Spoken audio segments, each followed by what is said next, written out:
I'm making fire with 21st century technology. More about this later.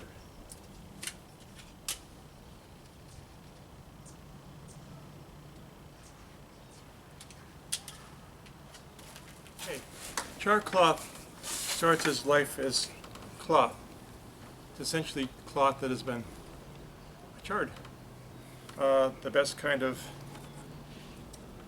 fabrics to use would be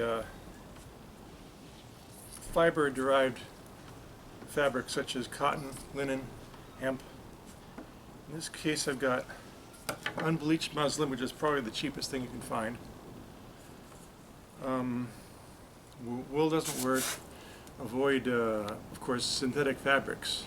Those just melt when subjected to heat. Apparently there's some drapery fabric on the market that might have flame reducers, you know, and those will not those won't burn too well. So I've got a stack of little squares and an Altoids tin. You don't need what's inside this right now. So what we're going to do is just take it out.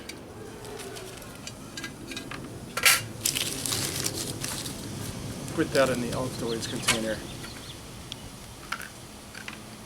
Except a couple of pieces. These tins, you can get sucrets in this version, breath mints, cough suppressants, things like that. This is probably made out of aluminum. It'll serve. It'll do the job. You'll see. What we first need to do is make a little hole in the lid.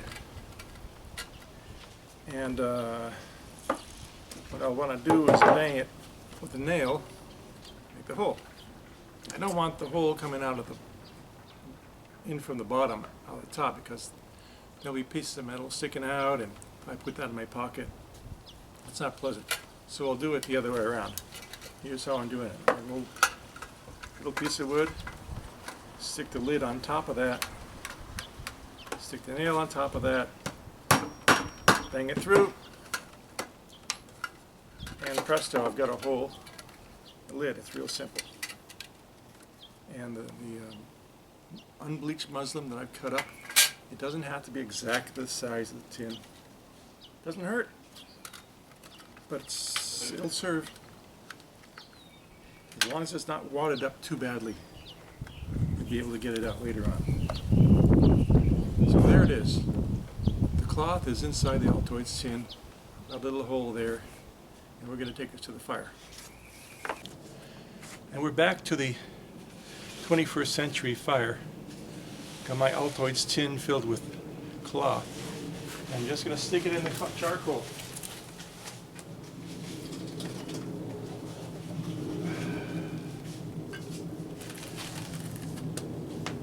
And let it bake. Now I'm also doing cooking some meat on this charcoal, so I'm not wasting it. You can do this on a campfire, you can do this in your fireplace. I don't recommend doing it indoors because the paint on the outside of the tin is going to smoke and let out strange fumes. I don't think you'd enjoy that. So if you have a chance to have a charcoal grill fire, make a little meat on the weekends. So that's gonna work. The Altoids tin and the charcoal fire. It started to smoke a little bit. I think we can see it from the other side of the better. It's starting to smoke a little bit. And that is simply the paint that's starting to burn off. If you look at the center here, this is where the hole is. And in time we're going to see a little column of smoke coming out of that little hole there. That's how we know it's working. I just want to add, just because the you might see some flames around it. Doesn't mean that the fabric inside is burning. It's not. It can't get enough oxygen for that. So essentially what you see for flames is the paint on the outside burning off. It's probably a plastic of some sort.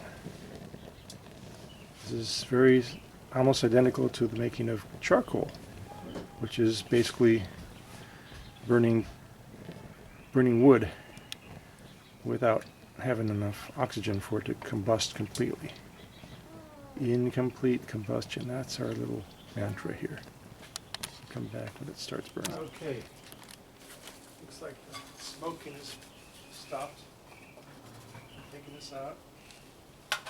Place it on the heat sink. Cool it off.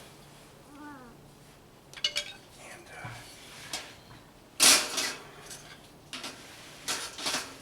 time to do some real cooking here.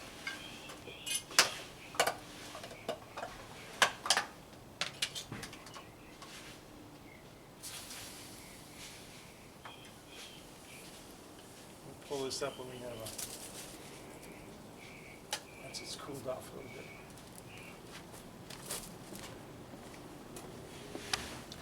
Okay, this is cool enough to handle. Let's take it to the bench and see how it looks. And voila, you have charcloth. A good chunk of it. Now notice it's fragile, a little bit brittle. It blows away easily in a breeze. This bit here, catch a spark. I'll show you. I have one of those magnesium fire steels. This is a block of magnesium, sorry, and I'm not going to use that part. This here is not. They call it flint, but it's not really flint. It's actually ferrocerium, but it's easy to throw a couple sparks off of it. Like that. I'm just going to use my knife for that.